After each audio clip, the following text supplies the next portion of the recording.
L'informatique est parfois plus intelligente que nous.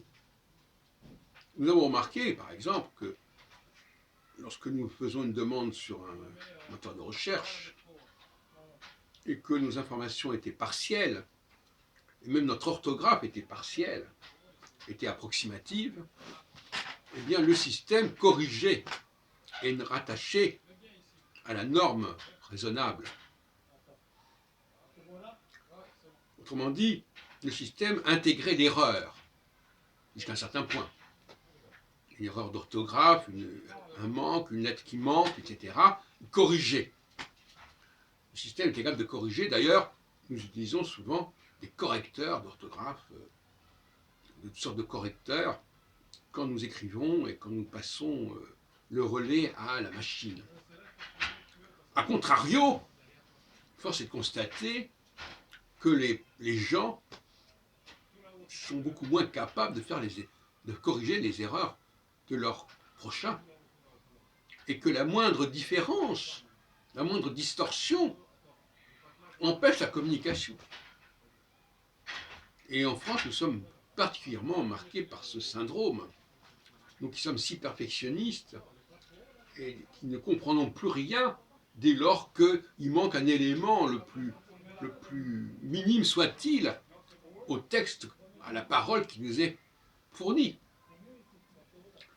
Et ce que je souhaiterais justement, c'est qu'on cesse ce genre de façon de procéder et que l'on soit capable de se comprendre entre nous, même lorsque, au niveau de l'émission, nous ne proposons pas quelque chose de parfait, c'est-à-dire d'accompli et de complet. Et cette exigence de perfection de la part du récepteur est d'ailleurs un mauvais signe. Parce que le récepteur, il doit être capable justement de corriger, d'intégrer, de digérer et de reformuler éventuellement ce que dit l'émetteur. Donc un récepteur qui se contenterait de prendre simplement les choses qui lui sont données sans être en mesure de les corriger, de les intégrer, de les adapter, serait un mauvais récepteur, un récepteur déficient. Mais le problème est là. Le problème, c'est le problème de la capacité d'intégrer l'émission au sein de la réception. Ça me paraît fondamental.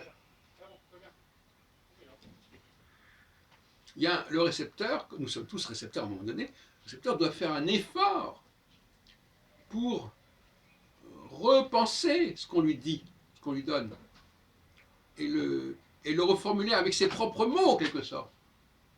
Au lieu de dire « Ah, je ne comprends pas ». Mais si, il faut comprendre. Et en français, on a l'expression « Est-ce que c'est ça que vous avez voulu dire ?» Quand on dit à quelqu'un « Vous avez voulu dire ça », c'est-à-dire qu'il ne l'a pas dit, mais c'est ce qu'il aurait voulu dire. C'est le rôle du récepteur. Et beaucoup de gens se contentent d'un comportement mécanique, etc. Il ne faut aucun effort d'intégration. D'adaptation, c'est un mot amusant, parce qu'adaptation, on parle de l'émetteur qui doit s'adapter, mais il y a surtout le récepteur qui doit s'adapter à l'émission